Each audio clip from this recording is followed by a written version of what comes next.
but I was originally I always wanted to make movies when I was used to young. call it Concrete. Why was it called? It was called Concrete. So okay, I'll tell you. It was first of all, I always wanted to make movies when I was a little kid.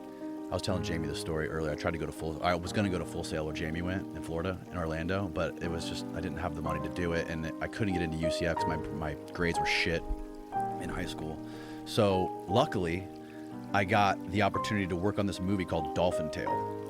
It was a movie about a dolphin who got its tail stuck in a crab trap, and Morgan Freeman came in and built a prosthetic tail, and it was swimming around in the aquarium. Cary Connick Jr. and Morgan Freeman were in it, and it was like a big, Warner Brothers movie. And I realized working as a camera production assistant on that movie, it was my film school, but I realized I did not want anything to do with making movies because it was the closest thing I ever experienced to working construction. It was like I was in charge of swapping the camera lenses, the camera batteries, taking the SD cards back to the media truck, getting everybody breakfast and coffee. And these dudes, these camera department dudes, a lot of them were really cool. Like the dude Pete Zuccarini, who was the underwater cinematographer who filmed all the Pirates of the Caribbean movies. He was fucking awesome. But a lot of the other guys were like really unhappy, like deeply unhappy, because they never saw their families. They were always on the road, a lot of them on their like third, fourth wives, FaceTiming their kids. And it was like, they were like carnies with dental plans. They made great money, but they were fucking deeply unhappy. So like I realized I didn't want to make movies anymore. So I started an advertising company and making commercials. And I started doing like spec ads and like winning a bunch of contests to make commercials. I won one big contest for Land Rover USA where we made like a free ad, and they paid us to make a bunch of other ads for them. And then that's where Concrete came in. So it was called something else, and I got sued by some advertising company in California saying, hey bitch, you can't use this name anymore, change your name. So my friend who owns a concrete construction company said, bro, there's this really cool website domain for sale with concrete with a K. He's like, it's like a couple $1,000, you should buy it. I was gonna buy it. I'm like, sure, fuck yeah, let's do it. So I called my company Concrete, stupid. And then And how'd you start a podcast? So after the advertising stuff, I started, I met a bunch of people. I met Hulk Hogan in the process of the whole advertising thing, because me and Hulk live like 5 minutes from each other, and which is like 5 minutes from the Church of Scientology, which is great. And I started making a bunch of commercials with him, because he would always have companies that would hit him up and say, yo, let's partner on this new product. And one of them was a hosting company called Hostomania. They wanted to make Hulk the face of the company. And we created this whole fucking thing where it was like right when Miley Cyrus dropped the Wrecking Ball video, and we put Hulk on a wrecking ball. We're like, yo, Hulk, we want to put you on a wrecking ball and have you freaking drop kick Van Damme, who's like the GoDaddy guy, right? And he's like, fuck yeah, brother, let's do it. This is it. It was poor execution, but it was funny. And he's like, brother, there's only one thing missing from this commercial idea. I'm like, what? He's like, I need to be in my birthday suit. I was like, what? So we did that, and then I started working on a bunch of like this was like the boom of reality shows when like Duck Dynasty and Pawn Stars were all taking off. So I was like, I could probably fucking make a reality show. So I hit up a bunch of my friends, and we started like touring around trying to find people to come up with like TV show ideas and concepts. And I got a couple people to invest in a couple TV show ideas, pilots that I spent like 6 years working on.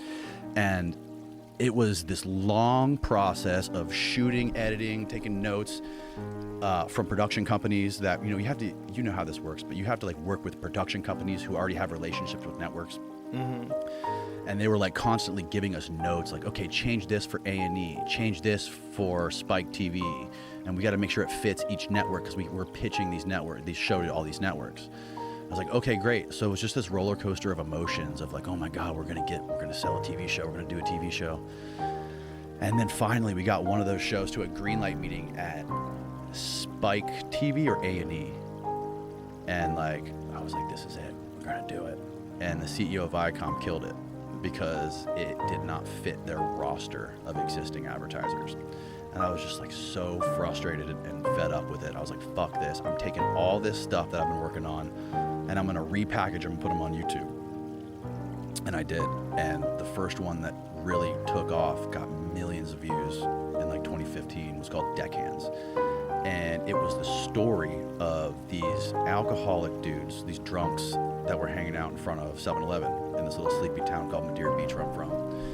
So me and my buddy Luke went up and we started filming these guys and asking them questions like, yo, what the fuck do you guys do here every day? And they're like, we're fucking fishermen, bro. Come see how we live. And one of these dudes took us back to his boat he lived on. He had this broken down boat in this old dusty marina where the boat didn't work, but he lived in this boat and it had amplifiers stacked to the ceiling. He had a stack of porno DVDs like 6 feet tall, laser light machines, fog machines, and he wore these fairy wings and like an armor helmet. And he would jam out to like Rob Zombie on his guitar while playing the music videos on this big projection screen in his boat. And we're like, this is fucking the Twilight Zone, dude. And then they started telling us more and more about like what they do. This is it. Yeah, this is the first episode. The Gates of Hell. This is Shane Lee. R.I.P. So we're asking these guys about like, what do you, like, you're fishermen, but like, explain to me, how does this work? And they were all pissed off about, oh, we're getting screwed by the boat owners and these IFQs and we don't make any money. And, you know, we're like, dude, there might be a story here. So we started interviewing more people. We eventually interviewed the people who own the boats and own the fish houses. So like Madeira Beach is Johns Pass, Florida is the grouper capital of the world. There's more grouper caught there than anywhere in the world. And the way it works is before 2007, there was a quota system where it was like for red snapper, it was like 3 million pounds per year are allowed to be caught in this area, right? So it was like derby fishing. So all the boats would go out and they would catch as much fish as they possibly could, and they would wait when they get back from their trip, and then they would, you know, quantify that or you know, tell the federal government this is where we're at. And sometimes they would reach that 3 million pound limit in like October.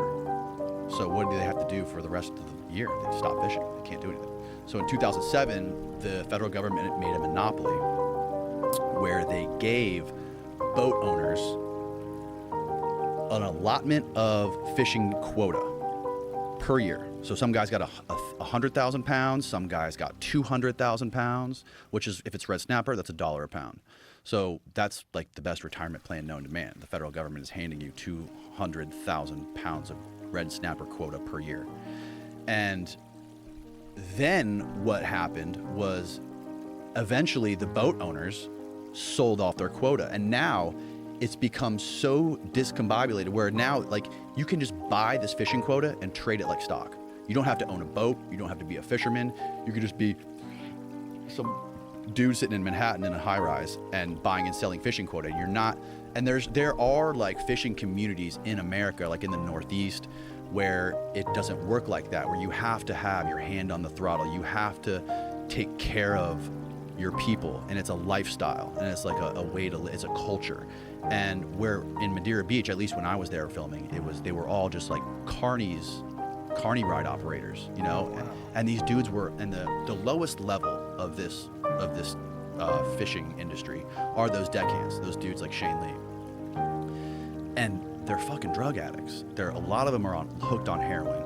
What happens is they get home from fishing from 10 days of fishing offshore, and they get like $4,000 or $5,000, and they blow it all on prostitutes and coke and hookers and heroin.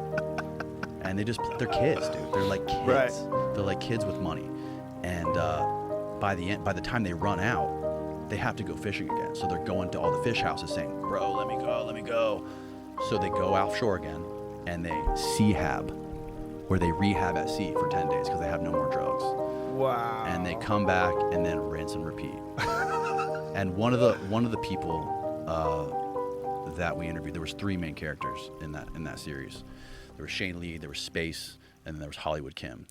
And Hollywood Kim was the last episode, which was sometimes when I think I have problems in my life, I remember her story and realize I don't really know what fucking problems are.